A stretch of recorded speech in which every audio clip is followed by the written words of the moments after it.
Jocelyn Ford, thank you very much for coming to visit UNC Chapel Hill, for speaking to the Krasno event series. We very much enjoyed your documentary movie Nowhere to Call Home, Tibetan in Beijing.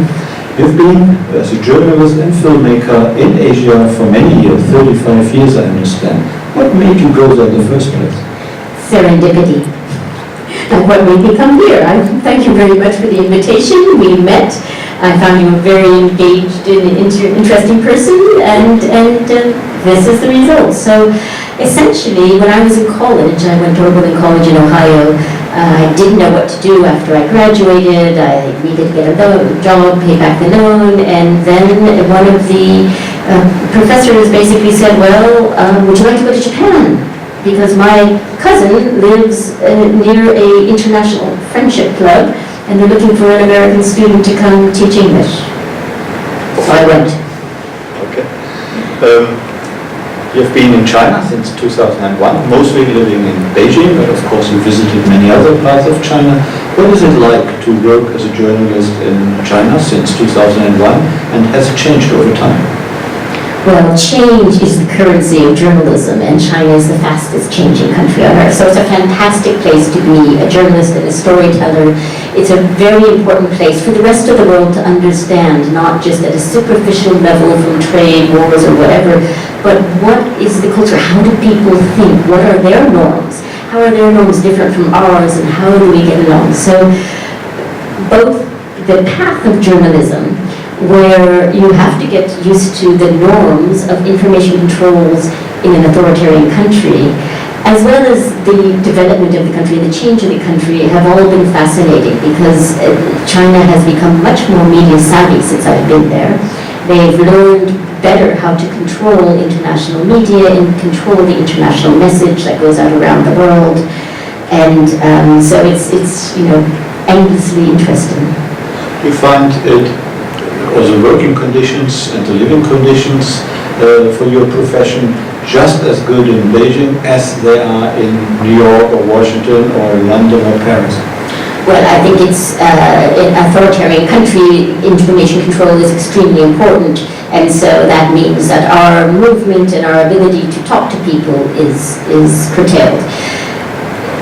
The Foreign Correspondents Club of China does an annual survey, and every year 99% whatever say no, the conditions in China are not up to international standards. Having said that, conditions did get better for a while when I was there, around the time of the Beijing Olympics in 2008, but they have been in decline in recent years. It used to be that the authorities tried to control our movement. They wouldn't let us leave Beijing, for example. We'd have to get special permission, which you probably wouldn't get, especially if it was a negative story.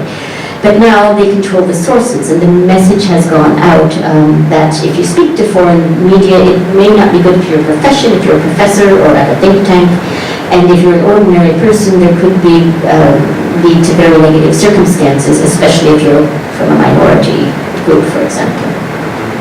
Thank you.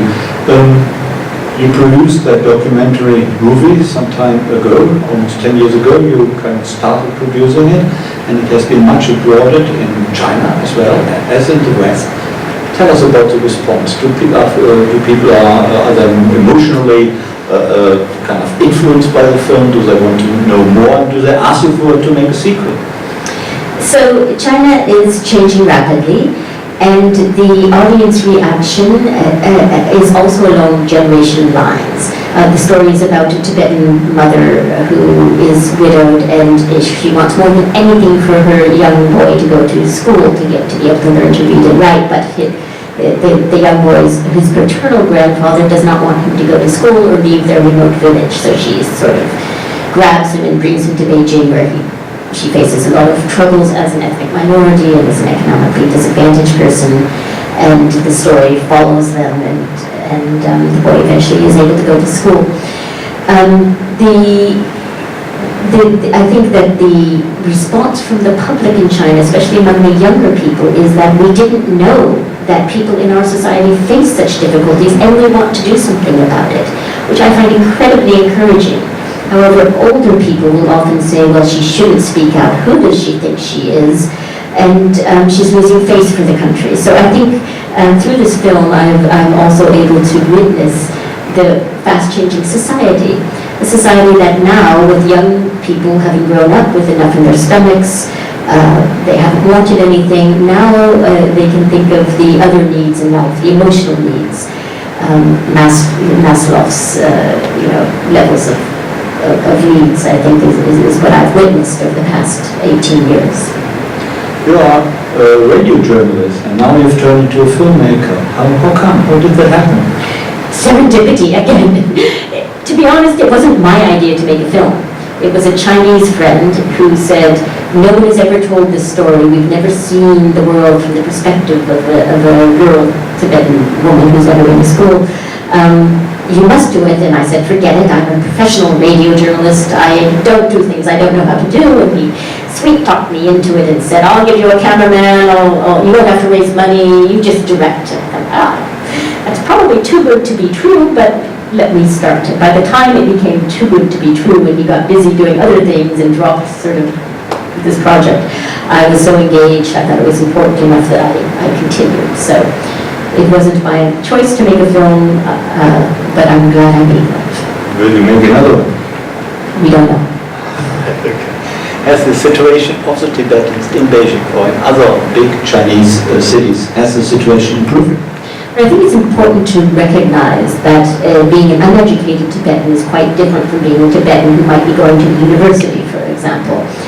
I would say the conditions, again, as for journalism, go up and down. So at times, Zanta, the Tibetans in the group in my film, were treated worse. At times, they've been treated better. It's been uneven, shall we say. But I think it is better now than immediately after 2008, when there were deadly riots in Lhasa, and after that, all the media basically said Tibetans are scum of the earth, they're horrible people, and at that point there was a lot of violence against them, and people like Zanta has scars from those days, actually, physical scars. And the situation in Tibet itself, has that improved recently, or is it just worsening? Well, unfortunately, because of the media restrictions, journalists are not able to travel freely in Tibet, so it is very difficult to know exactly what is going on there. But I think what was really needed is more openness in China. China is a leading influential power in the world, and yet it is based on a society based on secrecy. And that, I think, is really what we should be focused on, how to encourage greater transparency in a country that influences the rest of the world. And censorship and the lack of transparency is really a sign of weakness rather than a sign of strength.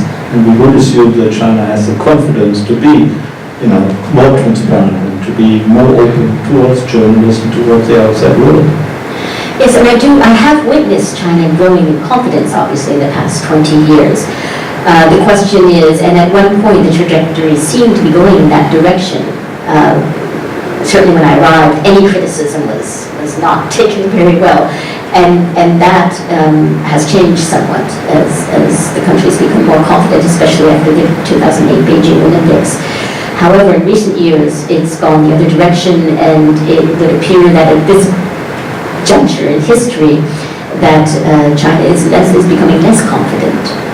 Though outwardly it may appear to be confident, expanding its powers and all that, domestically, why would you need to tighten and restrict freedom of expression even more and restrict your own people if you weren't afraid of them? Yeah, I think you're perfectly right.